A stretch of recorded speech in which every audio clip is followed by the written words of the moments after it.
mga kanter. Yan ang manok kong gala mga kalagalag, so hindi ko siya malalapitan. Hinuhuli ko dahil hindi na umuwi ng bahay, at kapag nilalapitan ko mga kalagalag ay ayaw pa huli. So yan, pilay na siya. Hindi ko alam kung bakit napilay. So ngayon, hulihin natin sa pamamagitan ng basic trap lang mga idol. Gawa tayo ng panghuli dito. Tulad nga yan, oh. Lubid lang yung dala ko at meron tayong dalang patuka. So, dyan natin siya uhulihin. Baka maunahan pa tayo ng mga ibang mahilig magtinola, kaya hulihin natin at iuwi ko to ng bahay. Dito lang tayo pumesto mga kalagalag at umpisa na nga natin ang pagkabit ng basic trap na to, at dito nga lang tayo sa may punong maliit na to magkakabit ng ating lubid para nga itong manok na layas na to ay mahuli agad natin at maibalik sa kulungan.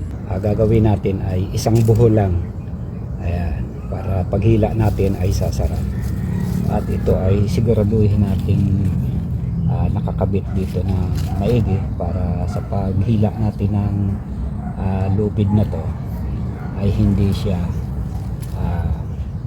makakalas dyan. So ito mga idol, ayan, ipapaikot lang natin yan. Pag nailagay natin yan dyan, takpan natin ng lupa para hindi siya magalaw. Ayan. Ito ang pinaka basic trap na gawain ko panghuli ng mga naglalayas na alaga natin mga native na manok na hindi na umuwi ng bahay. Kaya kailangan natin hulihin dahil hindi na sila marunong bumalik. Ayan. At kapag nalagyan natin ng lupa, ayan, hindi na yan napansin ng manok. So, ayan, hindi naman sila masyado kailap, kaya kahit mano nila yan. Ngayon mga counter, lalagyan natin ng patuka sa gitna. Yan, kahit lumabas pa yung patuka, okay lang, at tatantyahin natin na pagpasok nila dyan sa bilog na to ay hihila tayo sa parte na to, pero magdidistansya tayo para lumapit yung manok natin bibitagin dito sa ating ginawang basic trap na napakasimple.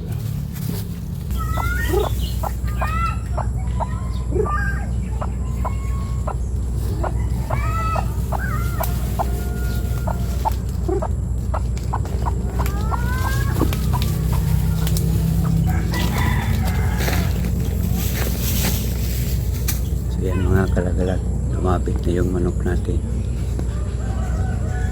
Hulihin natin yan.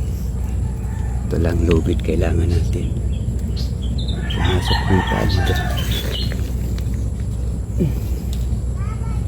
Huli yan. Ayan, papasok yan mga idol. Pag yan nakuha natin, hulihin natin ang bahay yan para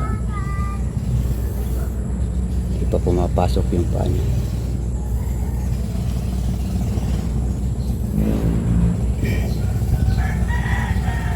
Pasok.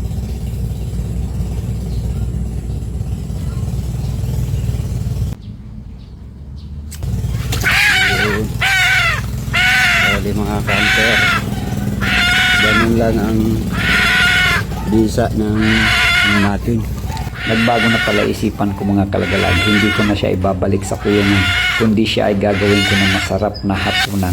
At yan automatic, wala nang intro. Ginisa na natin sa bawang at sibuyas. At may patis na rin na pampalasa para mas masarap ang paghigop na mainit ng sabaw ng tinola. At ang payo ko lang sa inyong lahat mga kalagalag ay wag na wag nyong gagawin ng basic trap na to sa manok ng inyong kapitbahay dahil baka kayo ay mapatawag sa barangay.